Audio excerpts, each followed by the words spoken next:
Hello, everybody. We are back in Choice of Robots for part 2. We're right about to meet our friend. Let's see how well this goes. Professor Zeiger nods appreciatively. Excellent. Good attitude. We'll make a professor out of you yet. I'll tell Captain Rogers to meet you here tomorrow. It's a nice, controlled environment. Pretty consistent light levels. I think not much can go wrong. Yes, sir. Professor Zeiger turns and walks out of the machine shop. You find yourself unclenching your hands. Who was calling you while Professor Zeiger was talking to you? Ellie Lau, a user experience designer and supportive friend. Elijah Arome, a manga artist and a generally good guy. My ambitious friend, Josh Anderson, a founder of the startup US Robots. Let's go with Josh Anderson. From the missed call, your phone is displaying Josh's profile photo. It's a picture of Josh and Ellie from the freshman welcome week dance 7 years ago.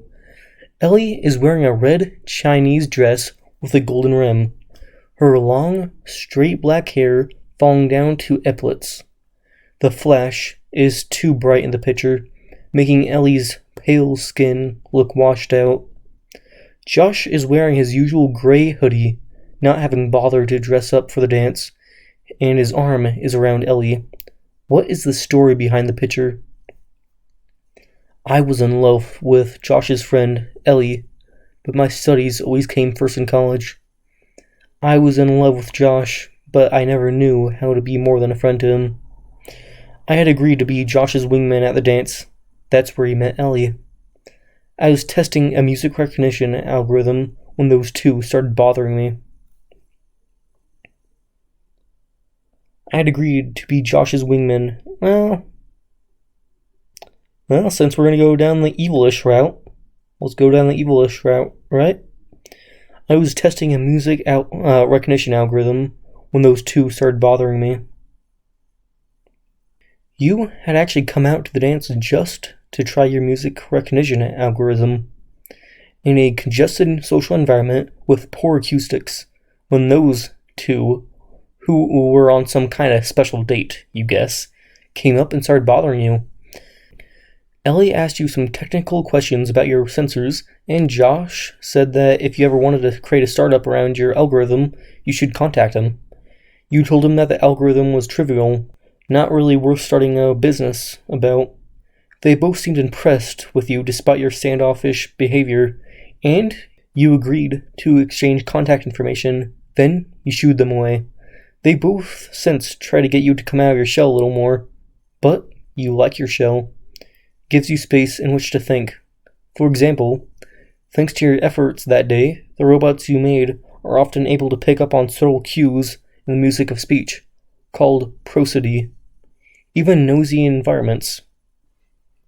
Plus empathy. You notice that Josh also left you a text. Josh wants to meet you for dinner at a burger joint in East Palo Alto.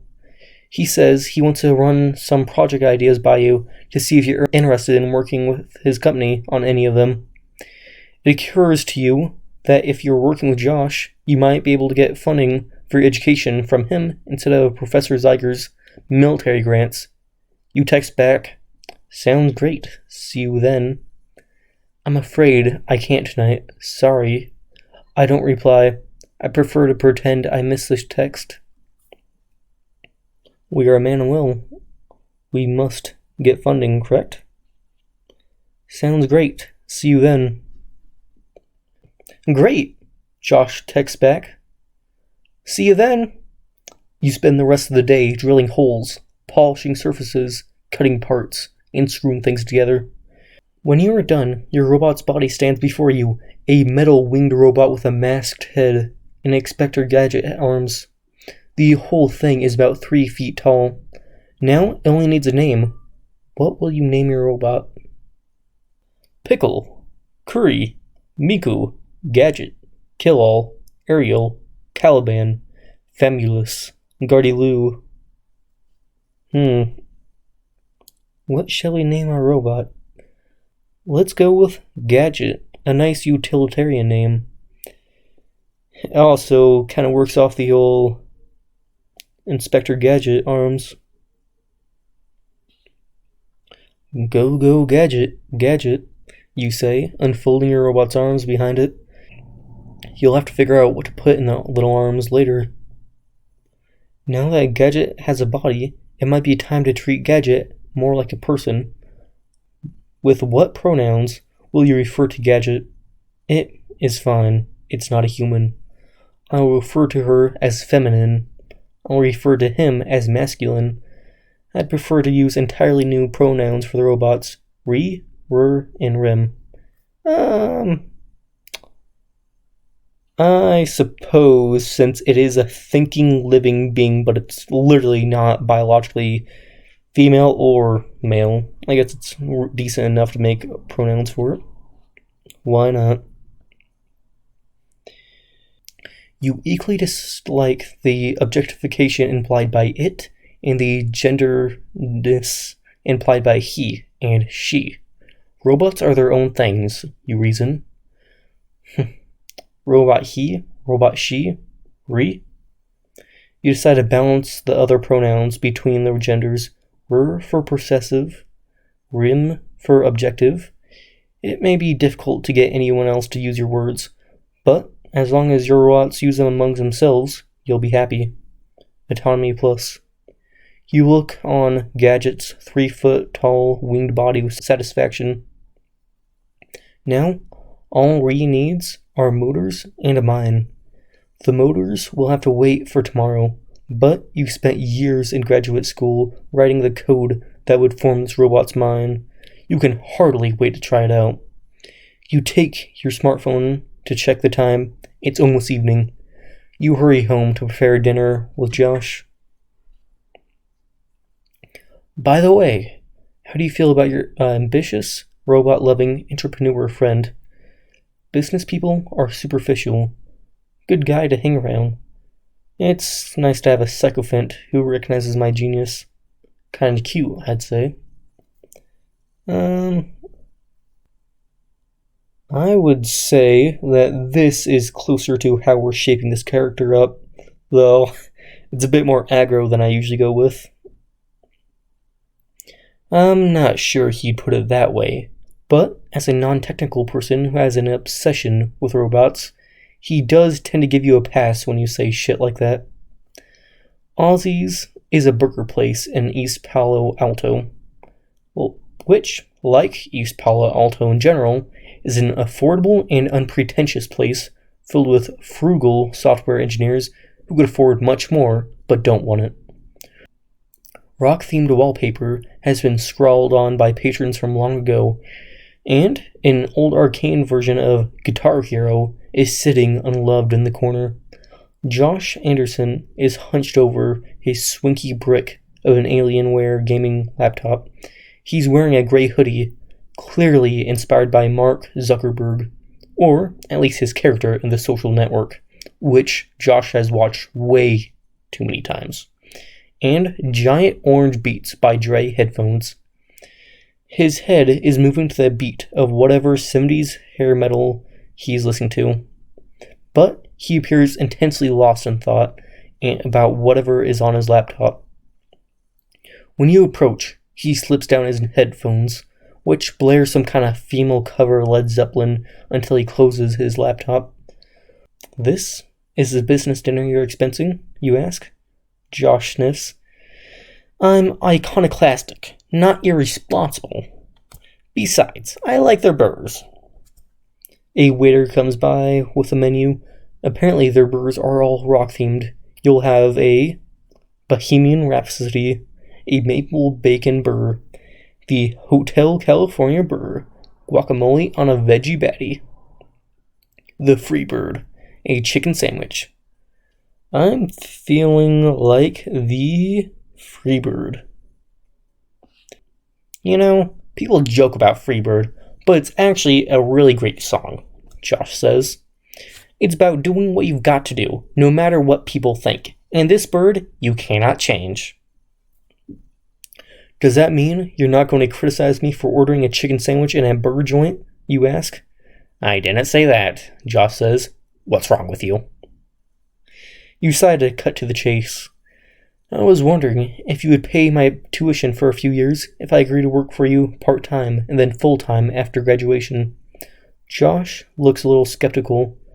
How much would that cost, exactly? You tell him, and he looks a little relieved. Okay. As business R&D goes, that's actually not too bad. Man, academics have a cheap labor market. That stings a little bit, because you hadn't really thought of yourself as labor, but Professor Zeiger seems to think similarly. Maybe Josh understands Professor Zeiger's point of view better than you do. Well, I've got a few projects going on that you could consult on. He digs into a laptop bag at his feet and produces a tablet computer. Just tell me which one you want to work on. Does that mean yes? You ask hopefully. If you find something you like, sure, Josh says. You're a good candidate. We just need to find a good project fit. Josh does some swiping and tapping and hands a tablet to you. The screen shows a sketch of a robot that has Inspector Gadget-like arms coming out of its back, with each one holding a different surgical instrument. Scalpels, calipers, a needle with thread. Option 1. Surgery bot. I was taking graduate classes in control theory my first year of college. Let's do it. What if we instead focus on providing robots with good patient skills who could act as nurses? I think my robots tend to be a little too unpredictable for the operating room. I'm saying this because I believe he gives you other options. Josh frowns. Unpredictable? Isn't really a selling point with most products, he says. You're disappointed because you usually like making robots that explore the world and surprise you. Autonomy plus. But if you want to join this venture, Josh continues, the next option might be your best bet. Josh does a swipe on your tablet, and the new image displayed is a little knit owl with a cartoon eyes and tiny wings. Option 2, the toy market. Now, the key to succeeding in the toy market is being able to make a ridiculously cheap project. It just has to be cute, not smart. I've done some Furby hacking. I could whip out something cheap but smart for you. Great. I've made intelligent stuffed animals before. Let's do it. Let's see what else you've got. Sure, Josh says. Option 3. The tablet now displays a photo of a sleek quadcopter drone. Prison drones, Josh says. Prisoners are now sometimes using illegal subdermal transmitters to communicate with each other. It's making it easier for them to coordinate prison breaks and riots. These drones would be equipped with jammers to stop prisoners' signals. Josh can't help but crack a grin. Also, it looks pretty sweet, doesn't it? That sounds like a worthy goal. Let's do it. I feel bad for the prisoners. Have you thought about marketing this to the military as well? Indeed I have, Josh says. I've been in contact with one Julia Rogers, an Air Force acquisitions officer, and she says they are very interested. Really, you say? I'm supposed to give a demo for her tomorrow, I think. Small world, Josh says. Tell her I said hi. Josh does some tapping and swiping. The 3 images of robot prototypes now share their tablet screen. So, do any of these sound promising? I'll work on the surgeon bot. I'll work on the owl bot. I'll work on the drone. Let's look. So our heist is Grace, but we do want to go down more of a military route. So let's try working on that drone. Let's see what happens. Excellent, Josh says. You yourself look forward to learning about how to make robots that could be used in combat. Military, plus. Do you still want to see Gadget tomorrow, you ask? Nah, that's alright, Josh says. Not unless you really want to. You spend the meal catching up with talk of the latest games and brands, two of Josh's favorite subjects, then call it a night. You head home, your mind buzzing with excitement. You can't wait to finish your robot tomorrow. Josh's drone robot will be nothing compared to Gadget. Machine learning. The next day, you take Gadget's frame to the Stanford hackerspace, which has more tools for electronics than the fabrication shop. None of the other students are around in the morning on a Sunday, but the long stainless steel workbenches are littered with strange half-finished projects. A half-disassembled Furby, a potato gun, a circuit board connected to a houseplant. Ooh, trying to run Doom on it? Captain Rogers will be here soon. You hope you'll finish in time. You've been assembling the motors and wires that will power Gadget's frame. What will you use for a power source? A car battery. It's big and it's bulky, but it's also inexpensive and locally made. A motorcycle battery. Not quite as bulky nor as powerful as the car battery. A biodiesel engine. Good for the environment, and everyone likes the smell of French fries. Cell phone batteries made in China. Lightweight and cheap while providing reasonable power. Clearly the best choice for a dexterous robot. Let's go with our biodiesel engine. Who doesn't want a robot that smells like fries? You're more environmentally and socially conscious than most inventors, ready to sacrifice some elegance in the name of saving the planet. You have your buckets full of leftover grease from nearby fast food restaurants all ready to go. People near Gadget will find your smell of McDonald's fries strangely comforting. You'll need a lot of motors to be able to power your full robot, in addition to the motors Ree needs when Ree walks, and the motors to power Inspector Gadget arms. Ree also needs motors for moving her head and eyes. But after speccing out the power available to you, you can still splurge by adding extra motors in one place. What will it be? Extra degrees of freedom for the face for realistic facial movements. Gadget's Inspector Gadget arms for fine manipulation. I would prefer to save the power for Gadget's mind. Let's go for mind. You decide not to add any more motors to Gadget. The extra power could be used to overclock Gadget's multi-core CPUs instead. Autonomy +++. You suppose you could call Gadget hot-headed. Sorry. It's about lunchtime when there's a knock on the door. Odd, because usually fellow hackers just walk right in. You open the door and see a woman of color wearing a lime green tank top and shorts, as though she's been out running. She grins and says, "Sorry to barge in on you. Captain Juliet Rogers. I'm an acquisitions officer for the Air Force." She offers to shake your hand. "Darwin Tesla," you say, shaking the proffered hand. You thought the demo was supposed to be in the afternoon, but apparently that's not the plan. "I was hoping to see the robot Professor Zager keeps on telling me about," she says. "Is that it?" You proudly admit that it is. "Very cool," she says. She says the word solely, as if unfamiliar. "Can I see it in action?" You agree to form the demonstration, not really seeing the harm.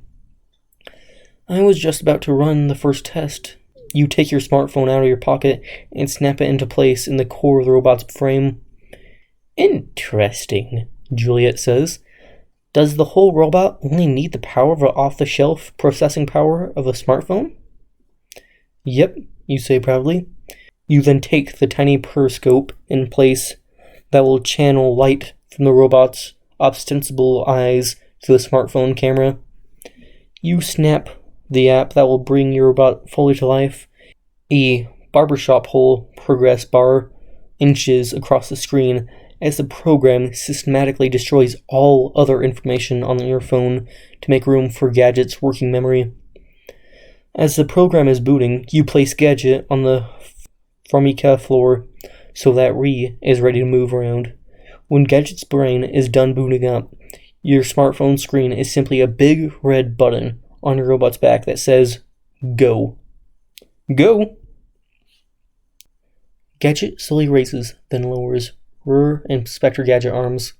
Ree then makes a motion, as if Ree's gathering energy near its chest to throw a fireball, but strikes in an imploring pose instead.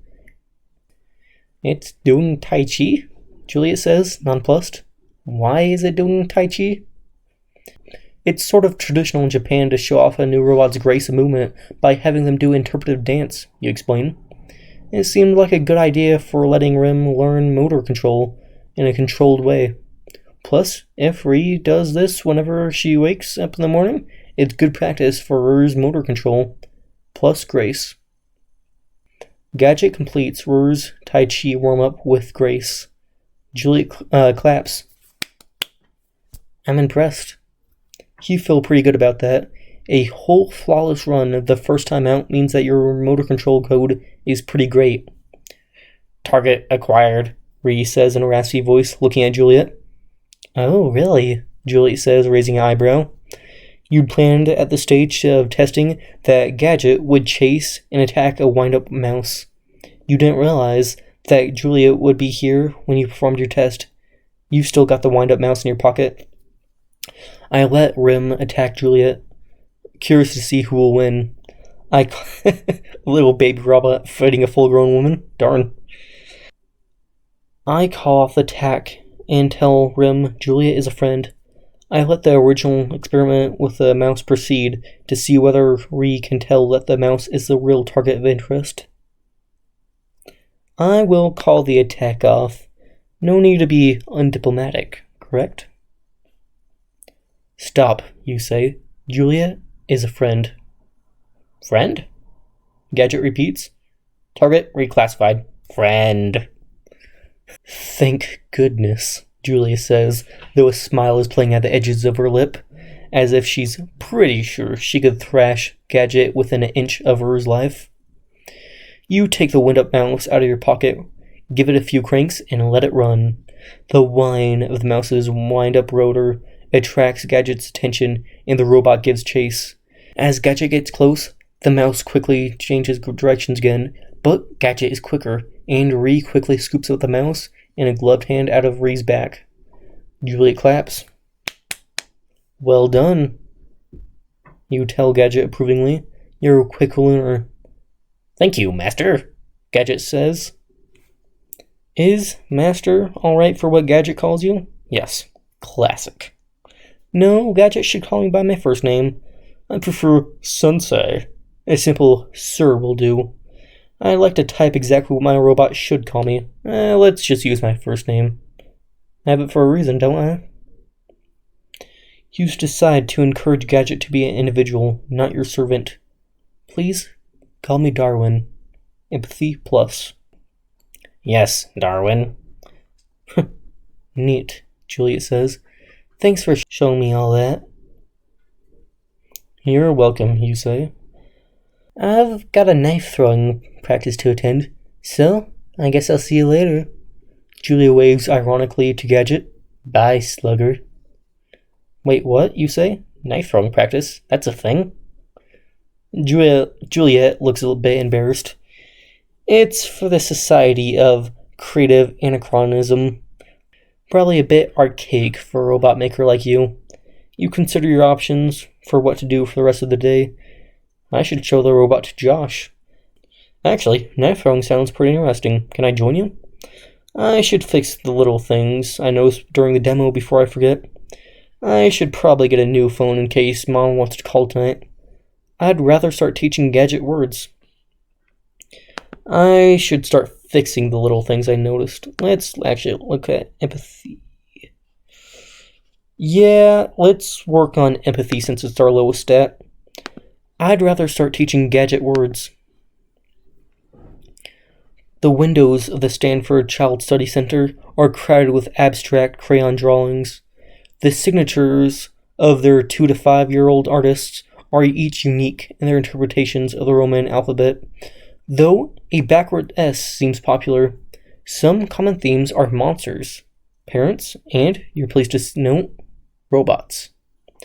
You had already asked permission to bring Gadget here, and Professor Zeiger claimed to have greased the wheels, whatever he meant by that.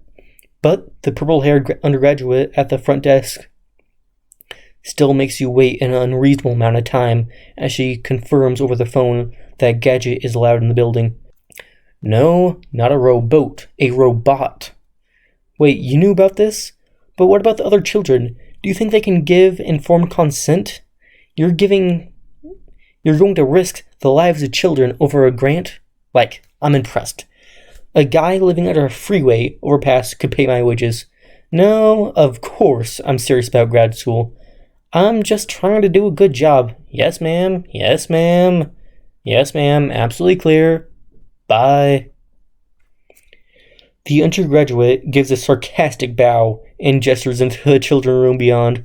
Knock yourself out. As you carry Gadget into the room, you hear her mutter under her breath, Weirdo. Not very nice, jeez. The children's room is full of little toys, brightly colored balls, dolls, and doll houses, measuring cups, stethoscopes, and tool toys. Real objects are mixed indiscriminately with toys. The target age group often doesn't care about the difference. A couple of children silently play in the corner, but the place appears to be mostly empty during the weekend. Gadget's attention is drawn to all the bright things in the room. You begin by picking up a bright pink ball. That is a cloud? Gadget involunteers. Reese speaks in a monotone, like a classic robot, a sequence of autotune notes, like human speech, but more musical. A nasal, excitable voice, like a hyperactive munchkin with a cold. Let's go with a sequence of autotune notes, like human speech, but more musical. Gadget speaks with each syllable on a different note of a major scale, rising or falling in thirds and fifths. When asking a question, expressing doubt, or providing contrast, the lilting result sounds pleasant and a little otherworldly. Grace plus. It's not a cloud, it's a ball, you say. That is a ball? You dribble it against the floor. The ball bounces.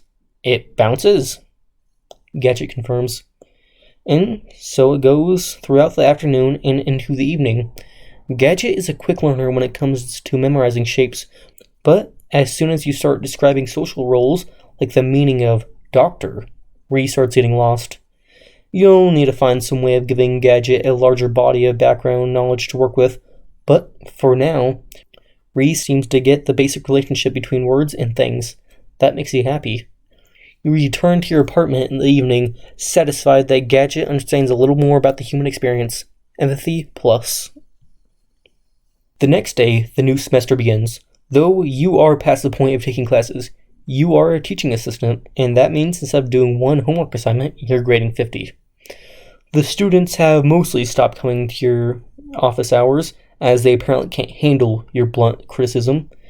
You tell them you're only being objective, and they can't correct their behavior without a learning vector in the correct direction, and of the correct magnitude.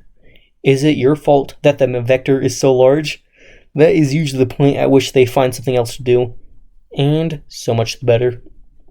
Despite your other time commitments, you've managed to sneak in a little time to work on Gadget's motor programs. Grace plus. You soon realize that while you're busy, Gadget could be learning from the internet.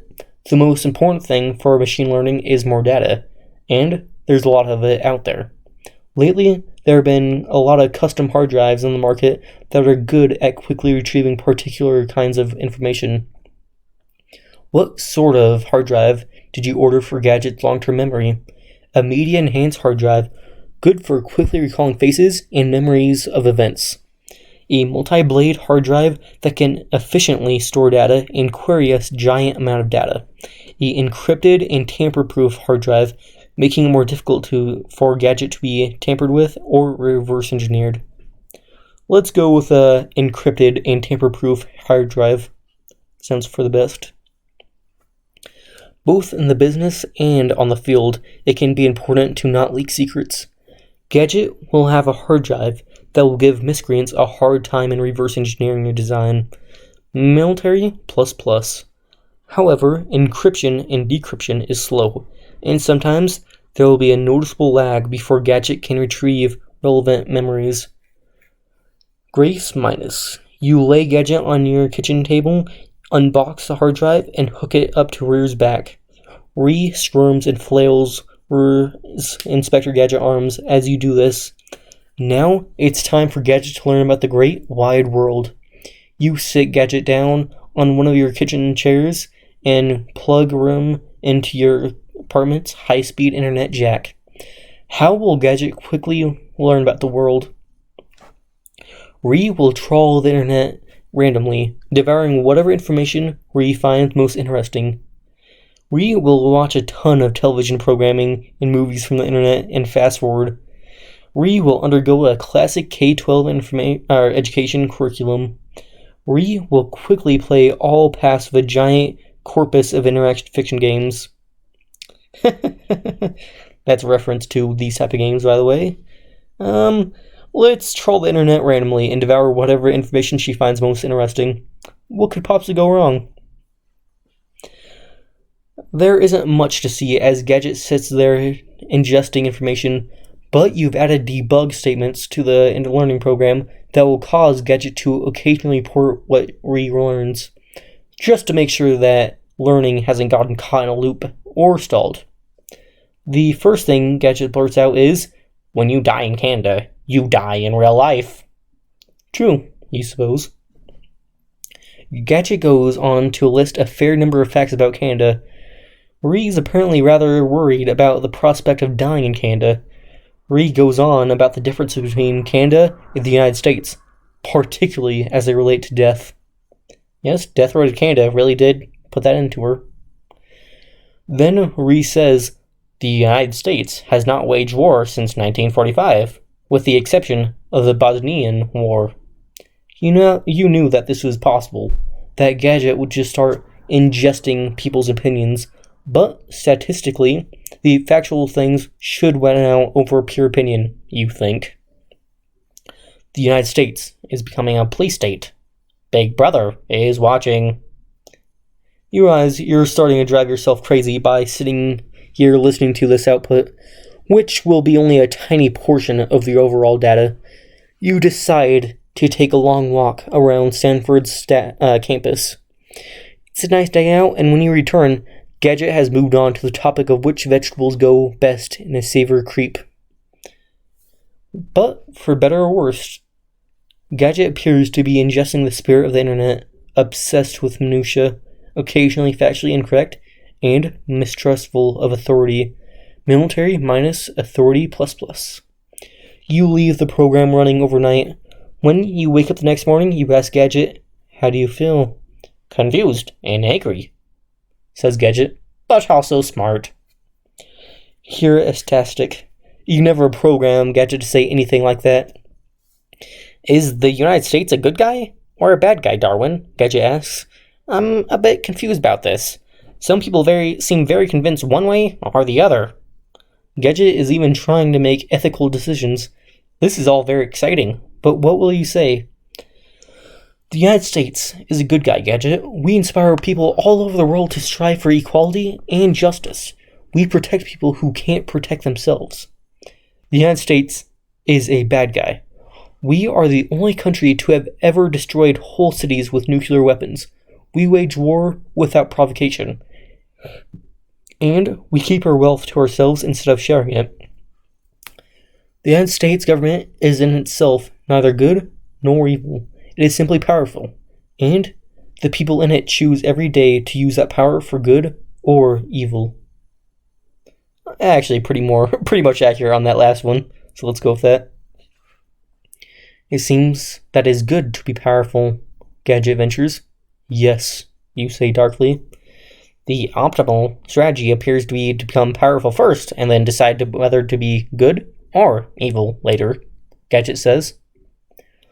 "Are you planning to become powerful then?" you say to Gadget, slightly amused. Gadget nods and says earnestly, "Yes." Yes. Autonomy +++, military plus. Okay, everybody, I'm going to call it here for right now, since we've gone on for a little bit. Okay, let me show you stats, and then we shall be calling it a day. Year, 2019 still. 24-year-old Darwin Tesla. Humanity, 67%. We're going to continue to see that go lower and lower and lower. Gender, male. Fame, who? Wealth, broke. Romance, none. Gadget. Autonomy, 12, stable. Military, 10, stable. Empathy, 5, and beta. Race, 9, and beta. Professor Zeiger, great, 74%. Ellie, good, 52%. Josh, great, 73%. Question mark, 50%. Juliet, very good, 68%. 58%, wow, we don't know about anyone else. Okay, everybody, see you next time on Choice of Robots. Bye-bye.